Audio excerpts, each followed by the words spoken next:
Hello, and welcome to Life with God, a podcast where we explore key ideas in God through conversations with students and expert guests. In Season 4, we study the concept of beauty, and our guest in Episode 6 is Eike Mueller, undergraduate program director and senior lecturer in New Testament at Newbold College in Bracknell, UK.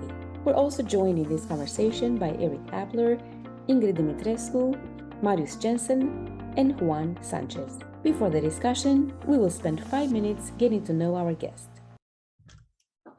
How would you describe your childhood in a few sentences? Many different places, many different experiences, lots of traveling. When it comes to international events as World Cup or the Olympics, how do you choose who to support to?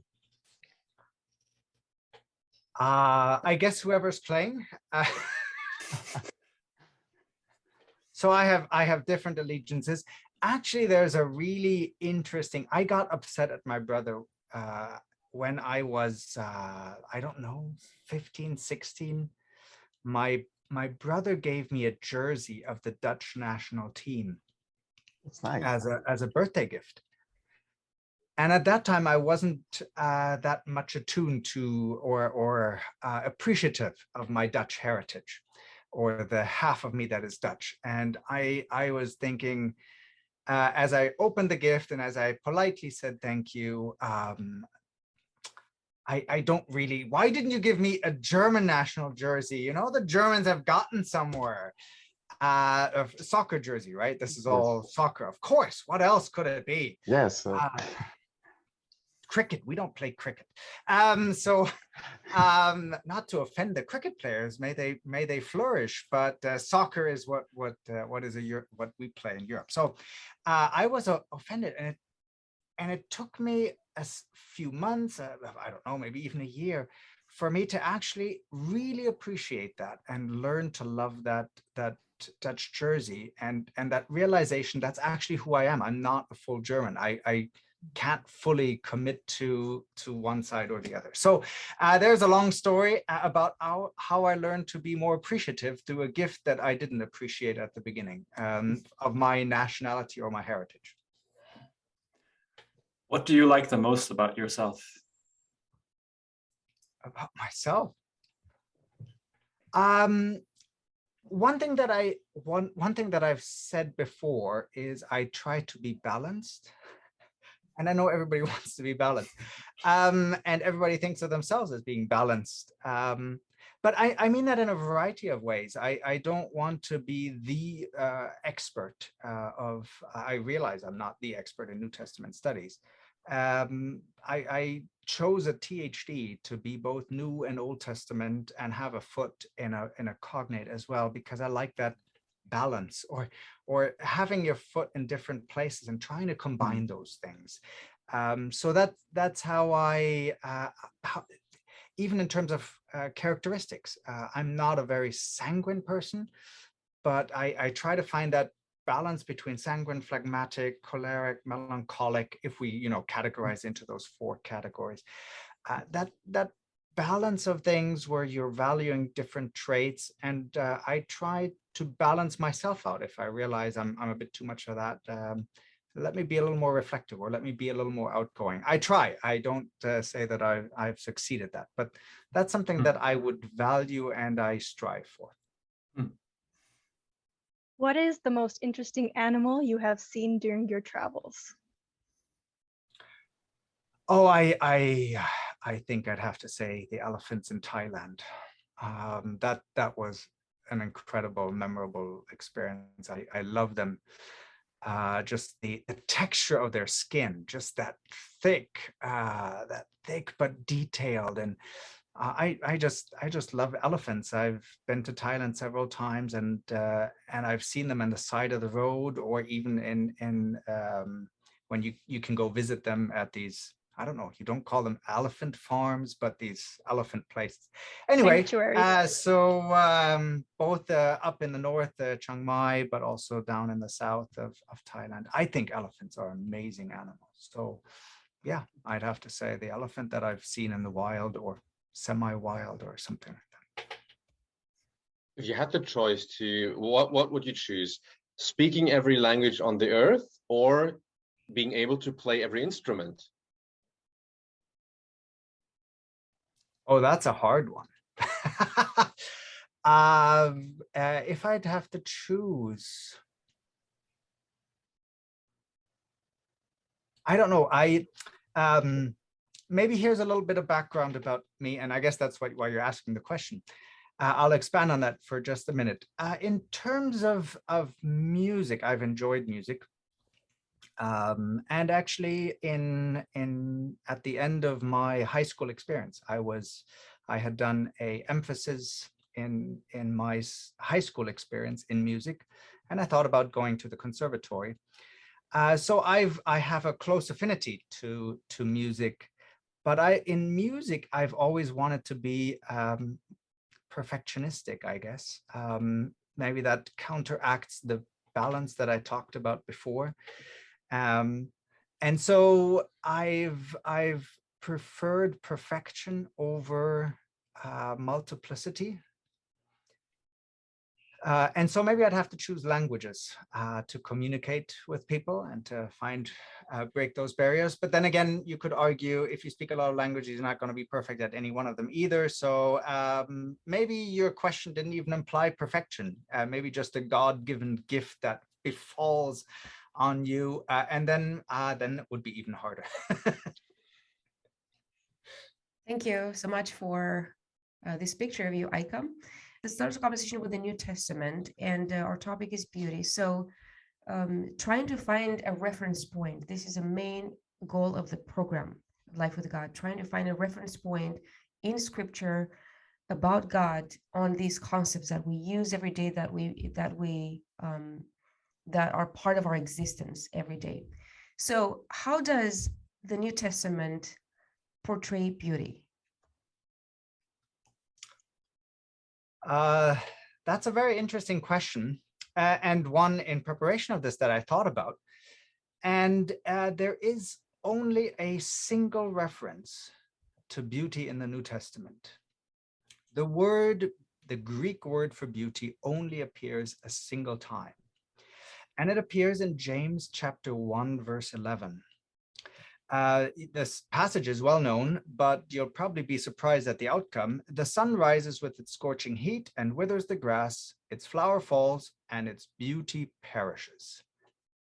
So the only time that the New Testament actually specifically addresses beauty is when beauty perishes. The death of beauty. So there we go. End of episode. The New Testament just has perishing beauty. Finished. I think we can wrap up for today. Or we could dig in a little bit more. But this we could dig in a little more. Yes, we could. Quite intriguing. I mean, just this concept alone that beauty, just perishing beauty. I mean, you could unpack everything here in the scripture on this narrative, so to speak, on this sentence that beauty perishes. Yeah, Juan. Now you're talking about that. That's one of probably the one place that it's explicitly talking about beauty in that sense. So, are there other implicit passages or ways in which beauty is presented in the New Testament? And One, I think that's an excellent question, and I'd actually answer it first. I would argue that there are still explicit mentions of beauty, but outside of the scope of the word itself, right?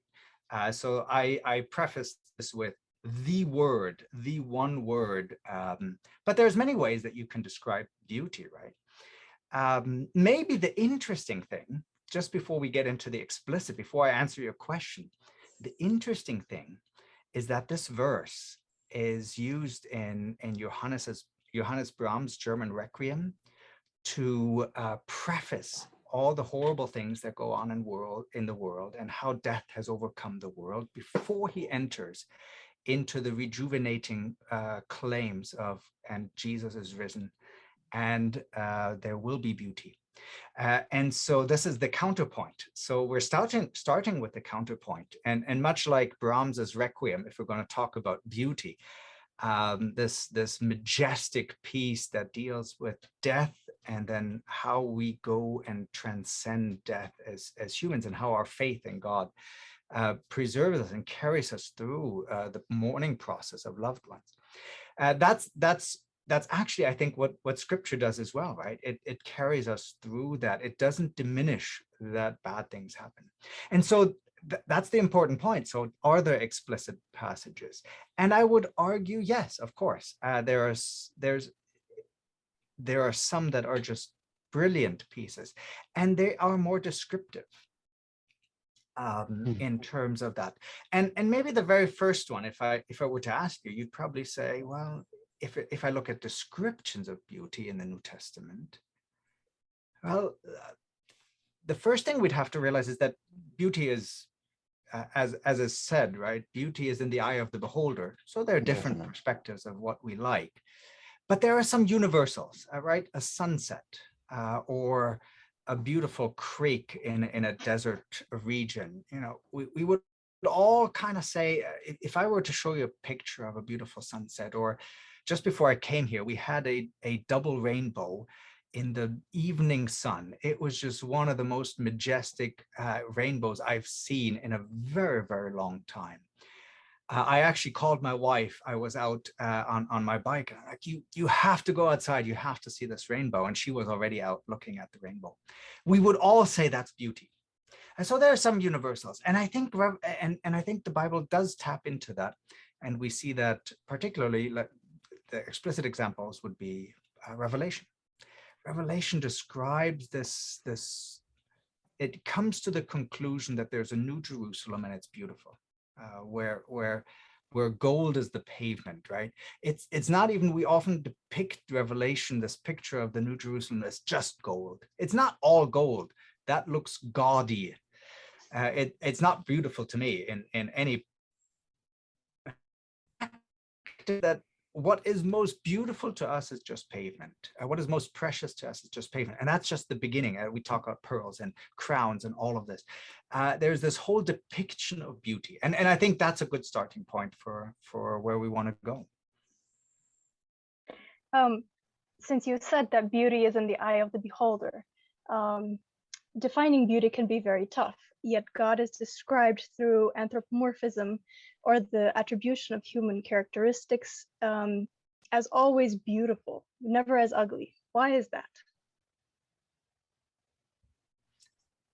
Why is God always described as beautiful? Mm-hmm. Are you limiting it to the New Testament or also to the Old Testament? I will leave that up to you. I'm not. I'm thinking of the idea of I am like a hen that gathers its chicks. A description of God, right? But I wouldn't describe chicken as the most beautiful bird in the world. But the characteristic of somebody that cares for, I think here there's this picture of caringness, and that we can all recognize, and that even if we don't grow up in an agricultural setting, we recognize that hens are very protective of their chicks. So we have that attribute of God. Maybe it's not always. Maybe there are some descriptions that we would not necessarily say are like eagles, although there are passages to eagles. And maybe that's partially that to God, all elements are creative and are beautiful, even things that we might not consider beautiful. Job talks about the Leviathan. That would be scary to people, and yet it's God's creature. But we would say, well, maybe it's a crocodile, or maybe it's a hippopotamus, or maybe it's actually just a sea creature, and we don't actually know what it is. Is it beautiful? Most people would find it scary. That seems to be the context, and yet God is the creator of that. So I think God is even the creator of things that we don't fully grasp, or that we don't necessarily like. And maybe that shows his omnipotence in that aspect. said earlier on that that beauty in the New Testament is mentioned in the context of it perishing. That reminded me so much of the cherry blossom festival that the Japanese celebrate in Japan, because the cherry blossom, they blossom just for a couple of days, and it is a symbol for how short life is. The cherry blossom just blossoms up, and then it's just fleeting away, celebrating the beauty that is in life. It's not like people won't say like, oh yeah, life is beautiful because it's short, but however, this moment where the petals, they fall down from the tree and the trees regain their original green again, which is not as beautiful, is an expression of beauty in the Japanese mindset. So how would you say does the New Testament express beauty? That's a really good question, and I think the first thing is it is descriptive rather than explicit. And this might be different to the Old Testament. I've actually, as I was preparing and thinking through this, I was thinking this is a very systematic theological question. This is not a question New Testament scholars ask themselves. And as I was searching through various works, I did find a few references to beauty and the beauty of God. So it is a dictionary entry in some volumes. But all the texts that were cited were from the Psalms. And of course, the Psalms are full of this very explicit exuberance and specific mention of this concept. And they really contribute to it. The New Testament is more withdrawn and a lot more descriptive. And actually, how would people have known?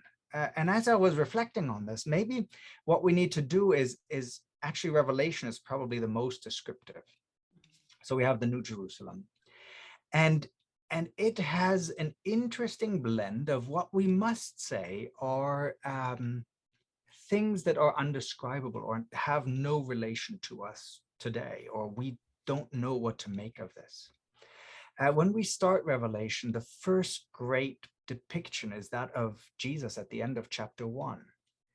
And he's described in these very weird descriptive things that don't actually make any sense to us. A voice as the thunder of many waters, feet as blazing bronze, fiery bronze, and so on. There's a whole list of descriptions that by themselves, if you were to draw that based on that description, it would be a very odd painting. And I think the point that John is saying is, I can't describe it. I just can't paint the picture for you.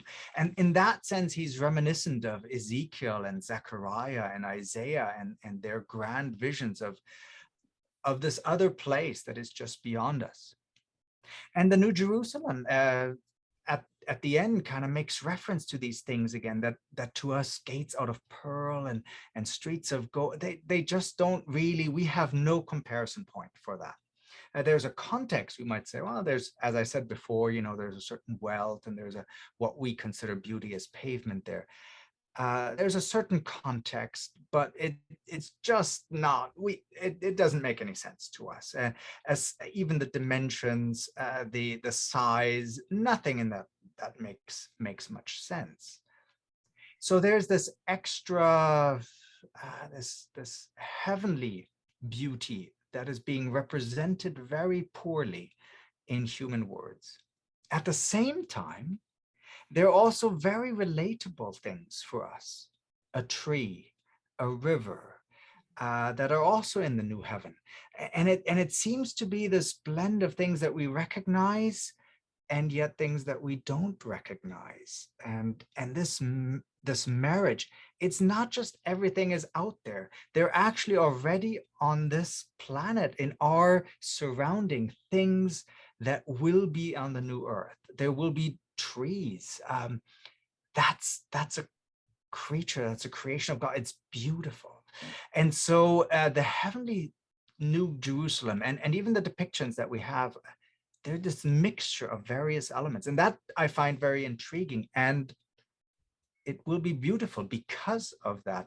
In art, you might call it a mixed media, where you're blending different elements of different textures, different styles, different a mixed media image of extra or beyond the earth, heavenly realities and earthly realities. And so maybe that's already an aspect of the explicit that we can share or see to answer your question, Juan. Like you mentioned that there was like one instance of beauty, and like when I read the New Testaments, there are many parts that I would say is beautiful. Like, I mean, you mentioned Revelation 21, and the description there is beautiful, not just the physical description, but also like the first few verses in chapter 21. And then there's examples of literary beauty, like 1 Corinthians 13. That's just a beautiful description. I'm not sure if Paul thought of it as like that he was thinking, okay, now I'm going to write a really beautiful part of this letter, or he just wrote it and it became beautiful. And then the character of God in the New Testament is beautiful, I think. So like the not in the implicit examples of, or like, well, that's what I find beautiful in the New Testament, but what would you say is the New Testament focuses on when it describes beauty in implicit ways? Or do you think the New Testament is aware of, like the New Testament authors are aware of the beauty that they're describing, or like the ways in which they're describing that become beautiful to us? I'm not sure if that made sense as a question, but I think that is important. And I think there are two, you have already alluded to one aspect, and that is the literary. There is literary beauty, and we would expect no less of Holy Scripture, right? If the Word of God is God's Word, it must be beautiful itself. And so that is an aspect. Let me push that off just to the side for just a moment, because I think there's another element of beauty, and that is actually something that is relatable to us. I was thinking, I get a gift every year here, and that from my home division, they sent me as a reminder, you know, you're still part of us, and I really appreciate that, a calendar, because they're located in Switzerland. It's a calendar of 12 beautiful pictures from Switzerland with the dates on it, and I have it hanging here in my office, and I look at it frequently.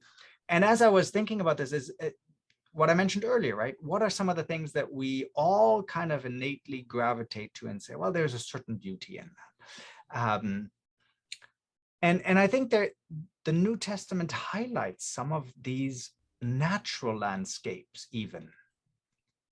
And if you just start thinking about landscapes and that aspect, it's interesting how the New Testament actually, and how Jesus employs these images and metaphors to describe human life and interaction with God.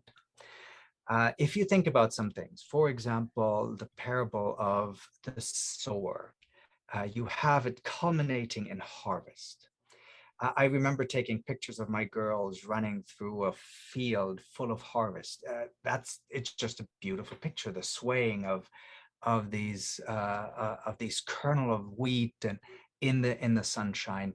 There's a cultural context of now there's abundance, now there is provision by God, but there's also just beauty. We have the harvest is full. And again, you're imagining this field of harvest. Jesus employs these images of beauty that the audience would, and I think we even would attach to and say, yes, we can relate to that. There's images of grapes and vineyards. Yeah. And why is that significant? In the ancient world, you had a lot of this back and forth. We find that in the Old Testament very often, that you had marauding people that would, robbers that would come and steal, and you would have spent years of harvest and preparation, and then people would come and steal all the bits of food because they had swords and knives and an army. You had war. It's not no tremendous knowledge to realize that Israel Palestine is in that territory that is always in conflict between northern and southern forces. So constant war, and grapes need years, decades to grow. And all the images that we have of vineyards, not just in parables, but even Jesus' first miracle is one of wine. It's beauty. And with that, God is saying, and Jesus is saying, look, this is, and it's no surprise that at the end and the glory was revealed. So we have glory that appears because Jesus here deals with wine and multiplies it. So we have this interesting dimension of that aspect. And then we have it again in John chapter 15, God, the wine dresser. So agricultural beauty that we find in these passages. So I think there's this landscape and agricultural field that is actually included in this beauty. So yeah, another text that came to mind when you mentioned that is in Matthew 6, when he's talking about not worrying, like look at the lilies of the fields. That's also like nature type image, and that they're clothed in greater splendor than Solomon. I guess the word beauty isn't used there, but it's still It's in mind for sure. Yes. The image is there, but then also notice how it uses sparrows. And we'd say, again, a common image, and yet, well, the image is that of worthlessness and yet of worth in God's eyes. And maybe that comes back to Ingrid's question earlier, right? God as depicted of caring even of things that we consider worthless, and yet they are his creatures and they're beautiful. And that's the lilies, right? They're thrown into the fire and they're here today and they're gone tomorrow. And yet, and so there's this expansion, right? From something beautiful to something even more beautiful. You are more beautiful. Aren't you so much more worth? Absolutely. Great example. I find it very interesting as many agricultural comparisons are chosen, because when we look back, how you described everything, the prophetical language, how it's very descriptive, and it's also for me it carried a sense of nostalgia back to the old times that we're closer to God. But also when you have a look at the agricultural images, it was one of the burdens that was laid upon men as they were chased out of the Garden of Eden. Having to nurture themselves from the soil, like doing agricultural stuff. However, why would you say God has put this beauty in one of those burdens that fell upon us as humanity had to leave Eden?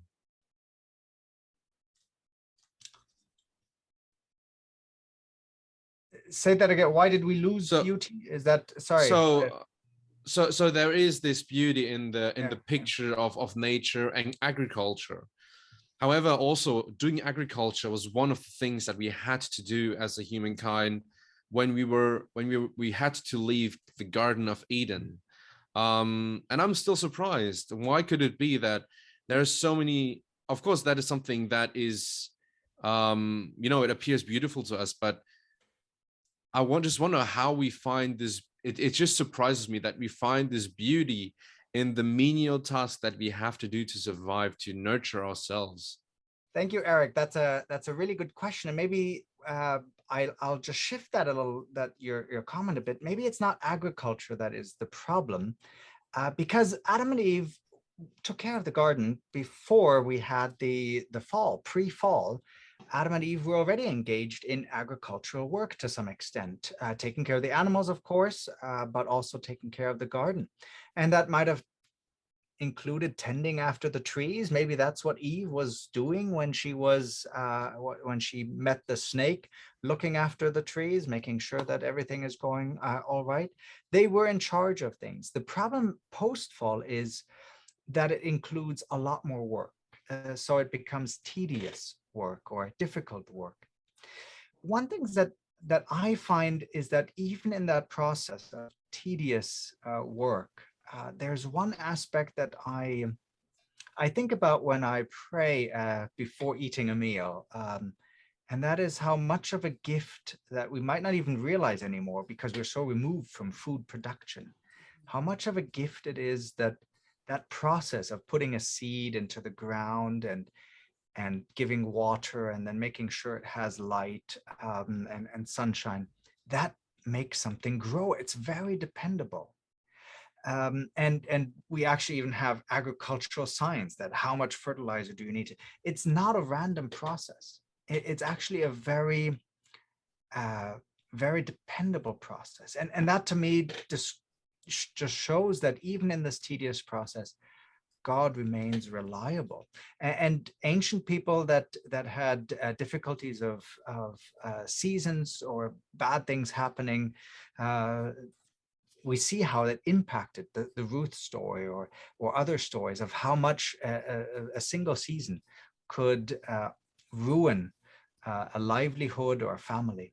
And today we have this understanding that is just so profound, and it's still life. We still recognize that there's a process that it's not human life, but a process of germination and growing and development that is just astonishing. And so even in that process, I find beauty in that process, and not just a mechanical thing. Much like childbirth isn't a mechanical thing. And it's a gift of God and from God that we can have children, the procreation process, and agriculture is very closely connected, and the terminology is often very closely connected to that process, a gift and a blessing from God. Dr. Mueller, I'd like to look a little bit into the character of God more. Specifically the paradoxes between justice and mercy, righteousness and grace. Much of what we see in the parables of the New Testament and other Bible stories that we know of. How do you understand these paradoxes? How do they reflect on the beauty of God? And how do you perceive God?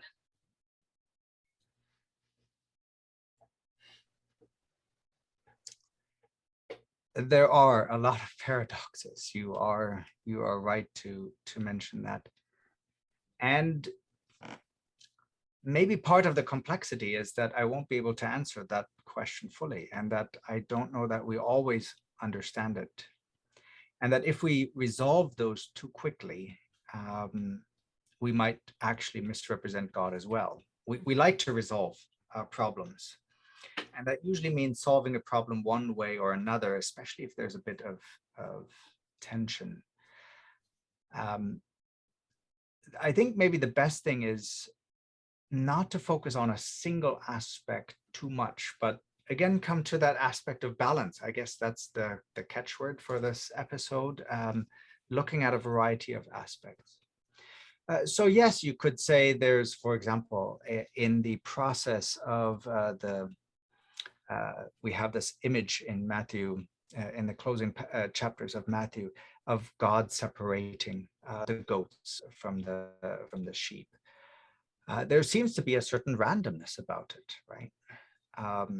And yet in other passages, we have that God has a very clear process, and it's up to an individual.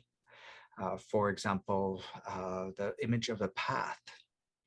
You choose which path you want to go on, the narrow path or the wide path. So we have at times conflicting images, and we have to be careful, especially in these places, because they're parables. They're pointing out a certain aspect of something, but these things need to be kept in a healthy tension, and that is often the challenge, because we want to resolve things. So to answer the question of the second, I appreciate one aspect that was essential to Karl Barth, and that was God is the sovereignty of God. God is just so far above us. And that makes me cautious to try to box him in. At the same time, we know a lot about God, how he has revealed himself. And he has revealed himself as somebody, I use the imagery of agriculture, that God is dependable, right? We've looked at the example of God is caring, even of the most mundane things to us, a field full of lilies or a flock of sparrows that we think might be a nuisance, actually. God cares for us and cares for the environment around us. So God has revealed himself in those things.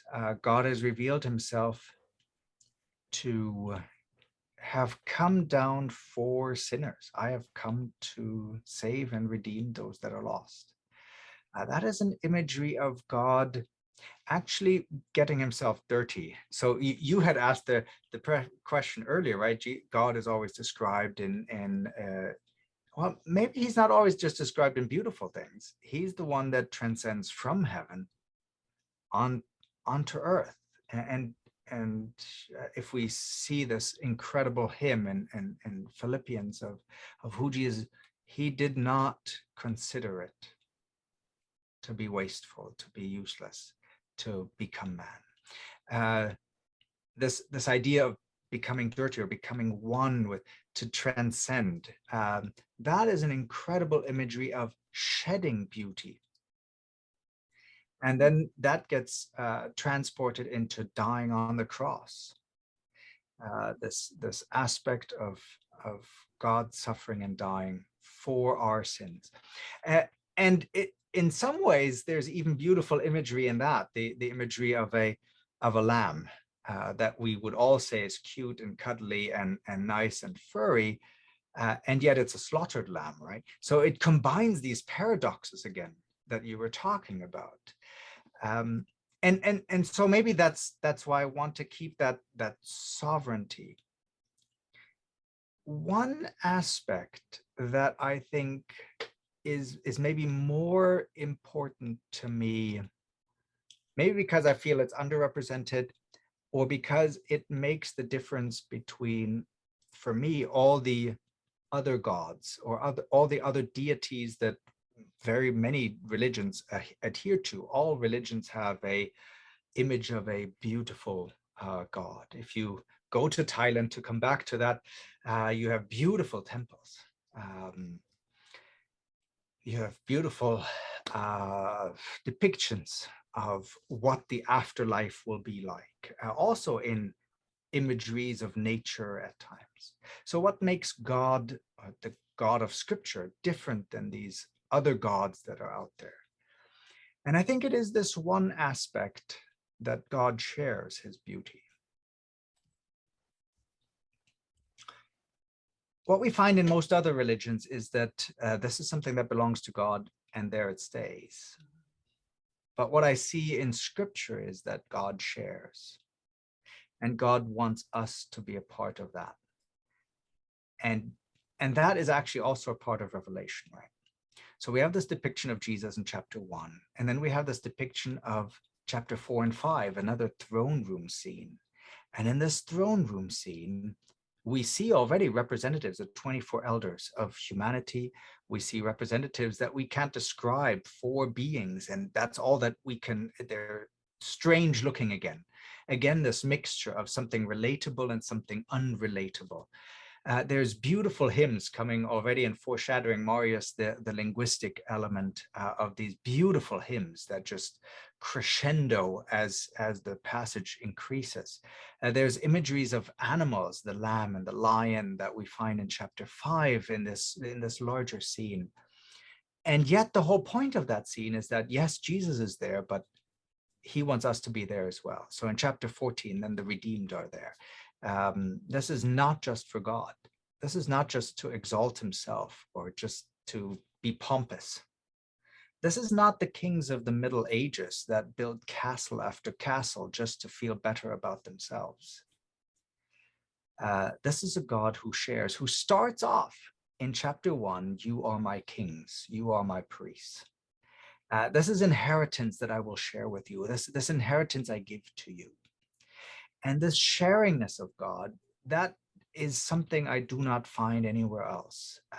That God says, all of this is yours, right? And that's ultimately what the New Jerusalem is. All of this is yours. I'm giving it all to you. This is not for me. It is actually for you. Yes, let's celebrate it together. Yes. But it's here for you, right? This is yours. I give it all to you.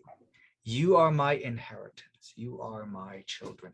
Children, all right? You are my children, not my subjects, not my, you are my children. And this imagery of a God who gives away, this is so atypical of any political power or regime or portrayal. This is so counterintuitive to human nature that to me, it can't be made up. That's the point, right? So that describes in some ways exactly who God is. And I actually think that this little story of Peter walking on water is maybe most indicative of that. This is like his big moment, right? He walks on water, but this is the craziest thing. If you ever think about this story, it's the craziest thing. You see a ghost, you think it's a spirit walking on water, and that spirit says, no, I'm Jesus. And now Peter has to test, how does he know that that person is Jesus? That's his question, that's his concern, and he speaks for the group. How do I know that this is Jesus? Well, he could say, tell me something I don't know. That's what we would say, right? Tell me a secret, tell me my thoughts. That's how I would know. But he doesn't ask any of those for whatever reason. The spirits might have heard, the evil spirits. The New Testament is full of unclean spirits, evil spirits, even that talk, that even reside in beings and that need to come out of beings. So he's not sure that they would not know his thoughts or have heard his words. So what does he ask? He says, Jesus, you have always shared what you have done.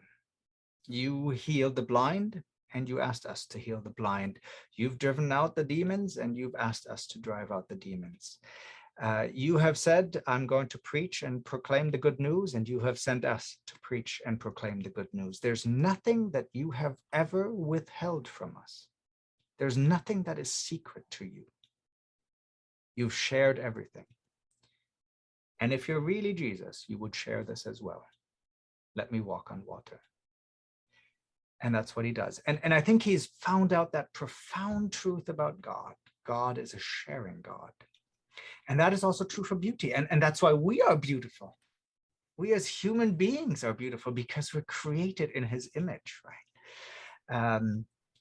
There's diversity. There's many different us's. There's light ones and dark ones and red ones and brown ones and black ones. And we're all different, and yet we're all beautiful. And that is already the sign of God is sharing, right? And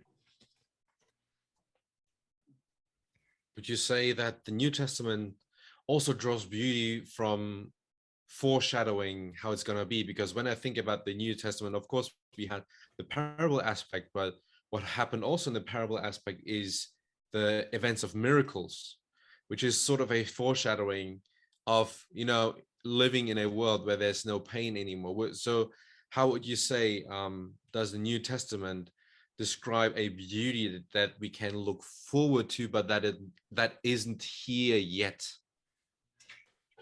That's a really good question. It kind of ties in to what Ingrid just asked, right? The paradox, and Jesus refers to that. There's many people I didn't heal.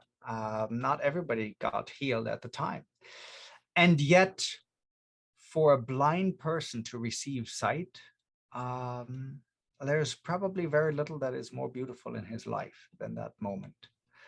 For a for a paralytic to be able to walk again. That aspect, when Jesus says your sins are forgiven, that is greater than any other moment. And for that person, it would definitely be a beautiful moment. And it foreshadows what will be there for everybody. And Lazarus is the foreshadowing of all people being raised. If Jesus could raise Lazarus and he promised that all will be raised, well, the logical deduction is we will all be raised. And this is what Paul then will say, we'll have that experience of being raised in 1 Corinthians 15. That is, you're absolutely right. There's this foreshadowing. There's a little bit of that paradox, not everybody, but some. Some places got miracles. Nazareth didn't have many miracles. So there's again some tension, apparently because of faith in Nazareth, but then in Samaria, where you'd say there's less, shouldn't there be less faith? There are miracles. So there's tension in the text, and we can't quite, we shouldn't just wash over that. There's an interesting dimension of Jesus healing for a variety of reasons, sometimes faith, sometimes maybe not even faith, maybe a miracle before faith, and sometimes maybe a miracle with no faith afterwards. Again, interesting tensions that can't be fully resolved, but certainly it's always a foreshadowing. Jesus in his new kingdom, the kingdom that he inaugurates with his coming, he starts something new. And even though we will still suffer, this is the promise. Where Jesus is, he will share that aspect. And that will be recovery of sight, recovery of illness, recovery from death.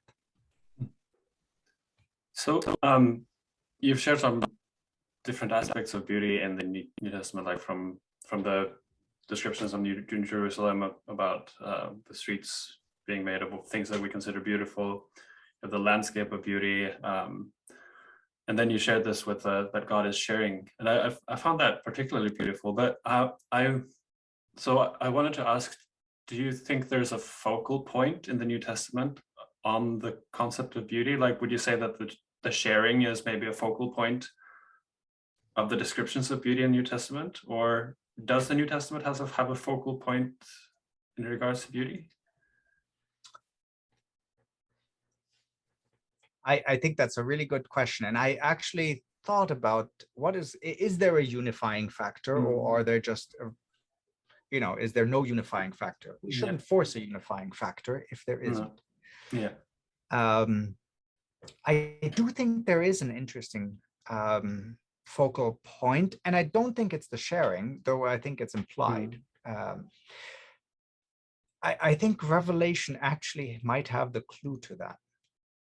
Because it also talks most about, and it has the most diversity of images of beauty. Of course, they're the parables that we hinted at, and the descriptions of nature. The interesting part to me is that the first description of beauty that we would say, that is a description of beauty, is that of Jesus. In chapter 1, starting in verse 13 to verse 18. And chapter 4 and 5 is about the throne room and Jesus's enthronement, chapters 4 and 5.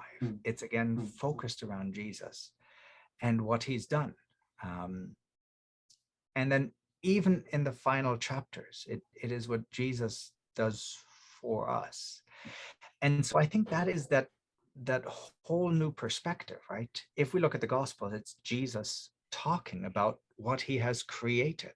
So the focal point is, maybe there's actually even one more aspect where I see beauty, and that is probably in the biggest paradox of all, in the cross, right? There's this element of nature mourning and cringing, of heaven and earth crashing upon itself.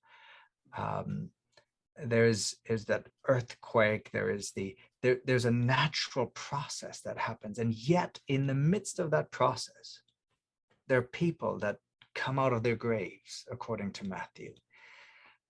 And new life comes out of that devastating moment. And ultimately, of course, we would say that is, again, a foreshadowing of all of us, right?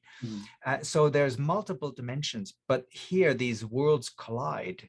And there's actually it's an interesting and beautiful description even of tragic things. Susan Cain is a popular writer and is on the New York bestseller list for her book on called Quiet, but she's also done a TED talk about music and why we listen to sad music. And the reason she argues is because it gives us the otherness. We are very hip and happy about everything, and that's what we usually prefer, but these are the moments that we connect to the spiritual. And in some ways, I think that's exactly what happens at the cross, right? This clash of the most devastating things. And yet it's depicted in natural terms, again, the beauty of nature, but also the beauty of resurrection. So these paradoxes that collide on each other. So I find that in all of these aspects, coming back to that question, the focus is on Jesus. Beauty is always centered in Jesus. So what is the focal point? It is and has to be the person of Jesus. And this is a unique contribution. This isn't the Old Testament.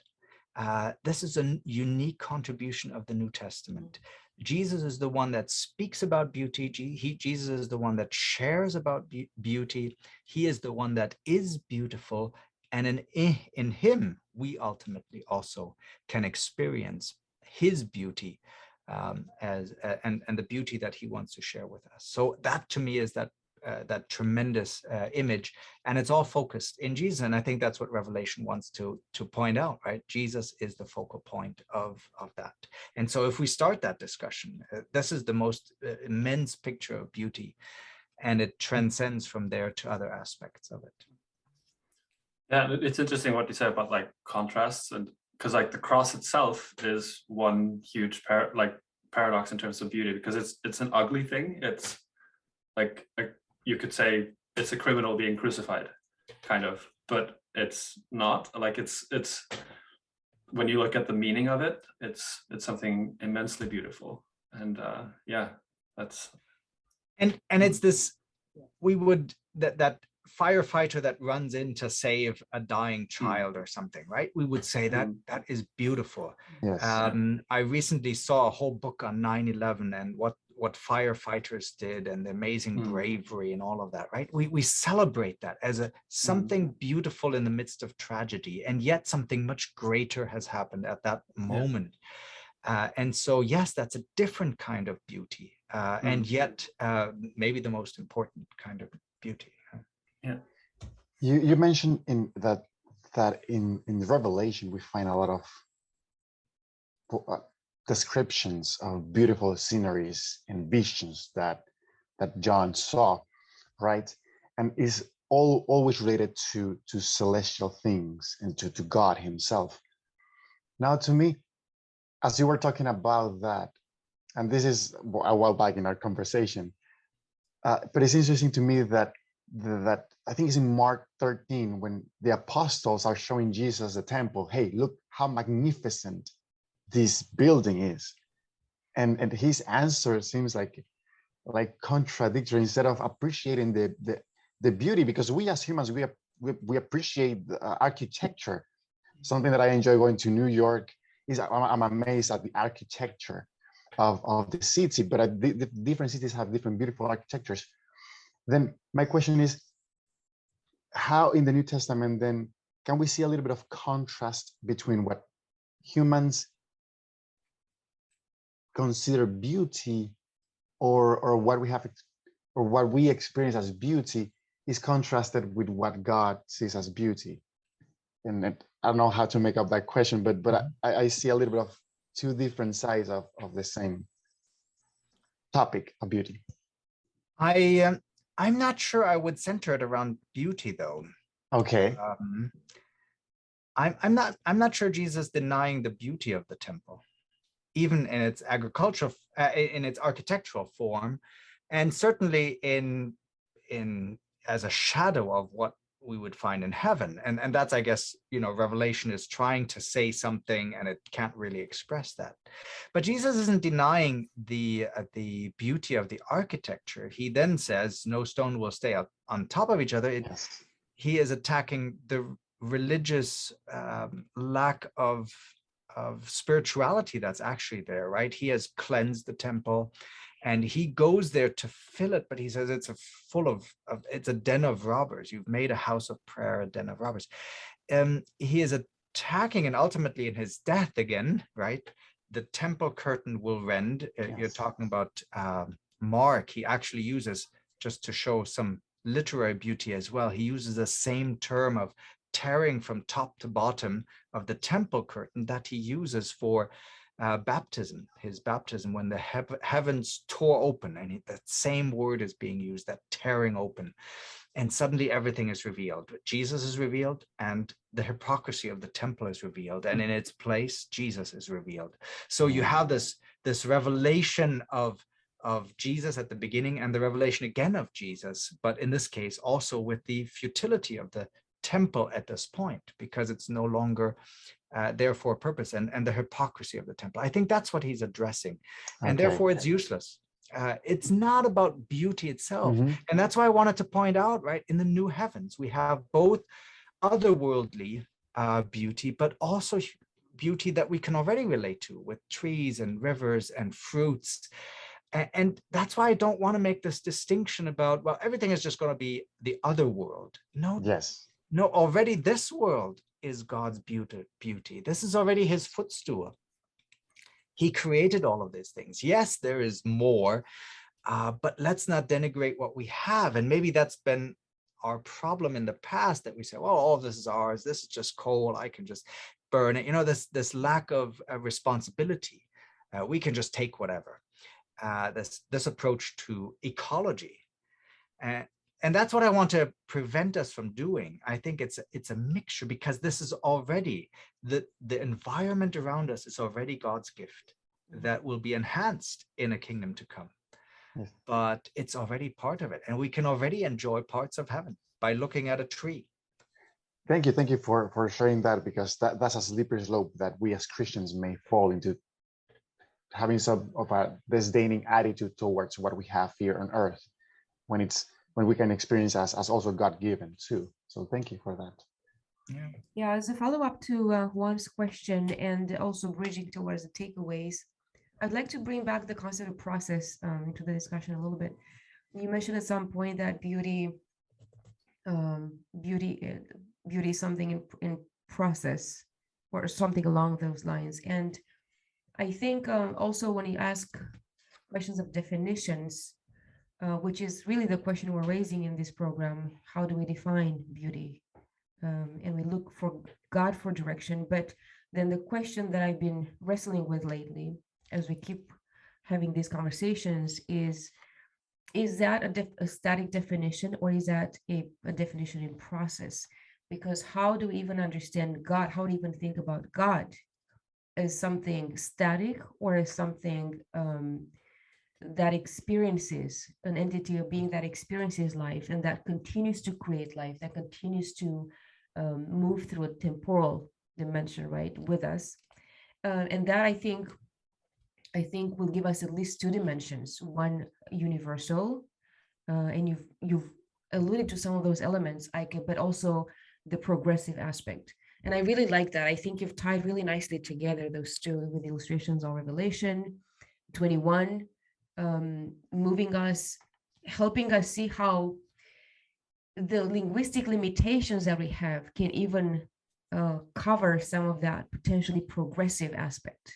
And so as we allow ourselves to, how can I say, as we tap deeper into who God is and his beauty, we will find new language that we don't even have yet, that we can express beauty that already exists. But then again, the question remains open about what beauty is there to continue to be created also. So our definition, all this said, our definition needs to remain somewhat flexible and progressive. What are some takeaways from the discussion? And then we will come back to our guest for a final word for our viewers. Well, to me, it's amazing. One of the major takeaways I have from this discussion or the conversation is to look at the book of Revelation in a different light. Mm-hmm. Usually we focus in the prophecies, which is part of it, of course, but we forget also the language the apostle uses when describing the things that are to come, and how full of description it is. And sometimes we just forget about that. And many times in the past, for me at least, this is true. I used to look at this book with a little bit of dread. But now how the way you just have described it, now it makes me want to go back again, just after this meeting, go back I did again, and try to spend more time on it. Like, wow, this is actually amazing to see all these descriptions of how beautiful the character of God is. And that's probably my second takeaway, is how the New Testament is full of implicit and descriptive beauty of the character of God. And definitely I'm going to delve into that in this week. So thank you for that. I think for me, I think there were two things. The first is that Jesus is the focal point of beauty in the New Testament. I really like that concept, and it resonates with me. And then also the second thing is that he's sharing his beauty. I found that very beautiful, and something that I really appreciated that perspective on it. That I mean, I've thought of some aspects of it before, but it brought some new things to me. Something that I found today very interesting, how the New Testament is sort of like an anchor point where the beauty radiates back into the past, because sometimes nostalgia, it is what propels us forward to hope for better times, because we hope that in the future it might get better like it was in the old days, reminiscing to that back to that good old time where Adam and Eve were in paradise and everything was okay. And then you have this awaiting of the Messiah, and it is eventually revealed in culminating in this climactic event, which is so sad and so brutal, but yet so beautiful, at the cross. And you have those, and then you have this hope for a new earth in Revelation, in those descriptions which are beyond what we can imagine. And it doesn't stay there. Along the way, there are points for each one of us here right now where we can experience beauty. And Jesus showed that in the parables. We see it in how in the experiences that Paul and Peter, they all did on their journey. And I think that is a good reminder, that heaven is not just something beautiful that is far away, but it is actually something where we can experience that, where we will have foreshadowing events like the miracles that Jesus did, that will remind us what we're walking towards.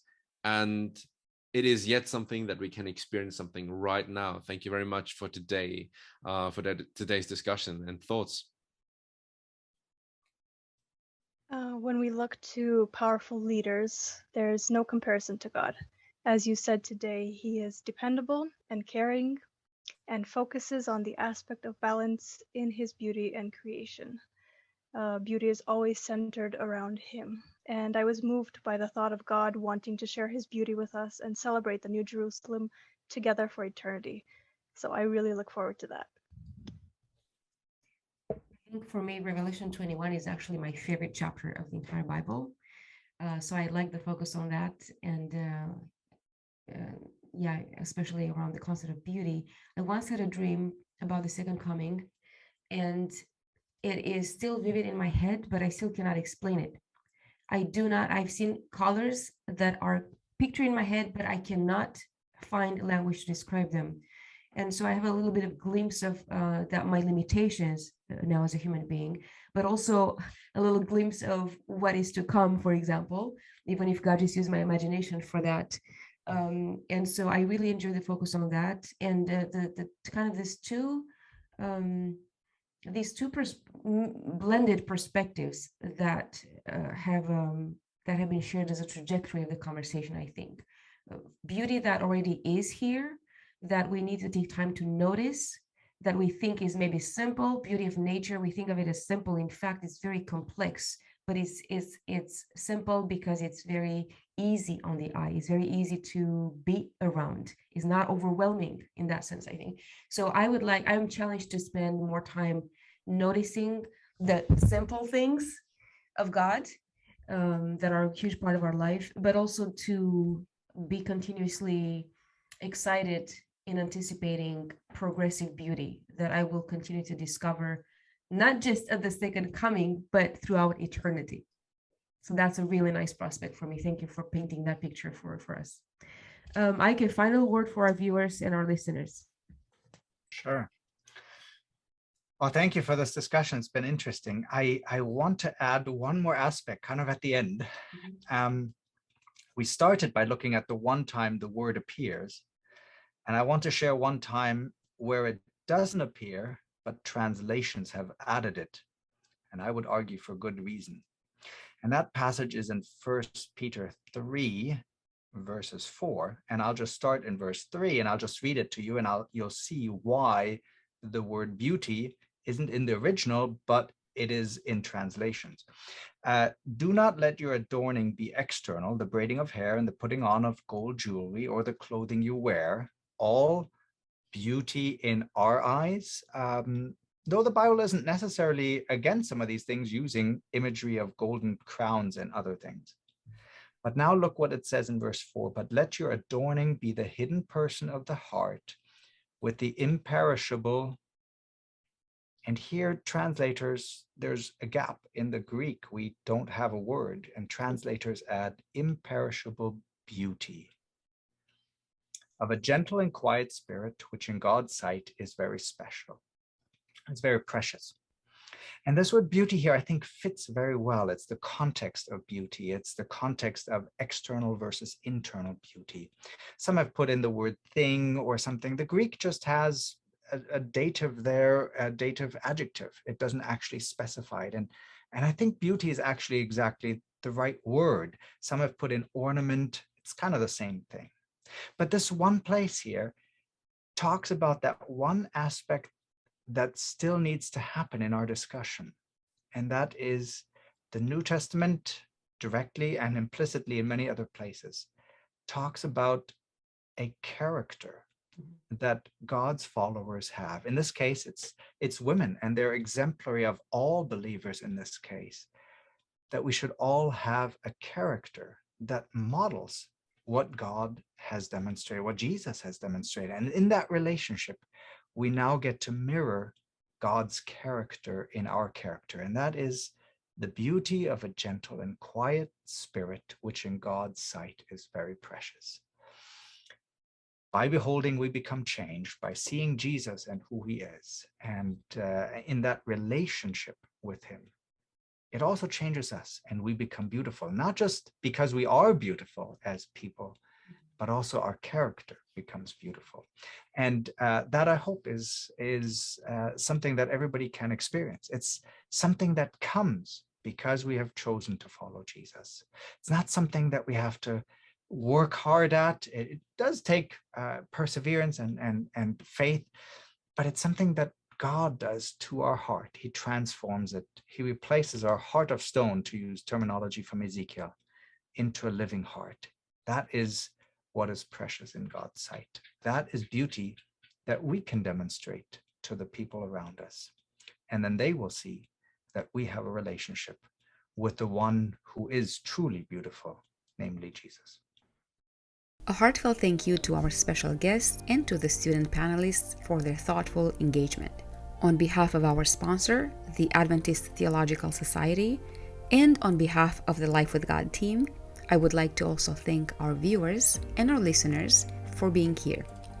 We hope that you have learned some new and helpful insights that will transform you more into the likeness of God and empower you to become a better human being. As you can see, these conversations bring together young adults and scholars who have dedicated their lives to advancing our understanding of God, of the Bible, and of the complex human personhood. It is a unique opportunity for you to get to know these committed servant leaders and learn from them as they interact with students from around the world. If you would like to support this podcast, you can do so with your presence, your comments, your prayers, and by sharing the program. If you're so inclined, you can also extend your financial support by donating to the Adventist Theological Society.